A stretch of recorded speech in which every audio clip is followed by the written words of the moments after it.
Inflation o bilis ng pagmahal ng mga bilihin at serbisyo sa bansa nitong Disyembre, mas mabilis kumpara noong Nobyembre. Ayon sa Philippine Statistics Authority, bukod sa pagkain bilihin, nakaambag sa pagpalo ng inflation sa 2.9%, ang mataas na renta sa tirahan, sigil sa tubig at kuryente, at taas presyo sa LPG.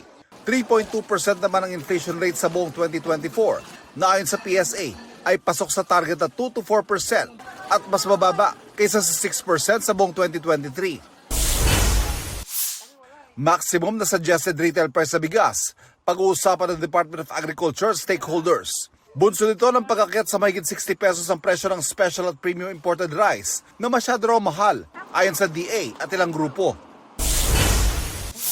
Gasto sa pagpapagamot sa Pilipinas posibleng tumaas pa ngayong taon ayon sa isang pag-aaral. Ayon sa PhilHealth, makakatulong dapat ang pagtaas sa case rate ng nasa 9,000 PhilHealth packages. Pero sumasabay din daw ang taas sigil ng mga pribadong ospital.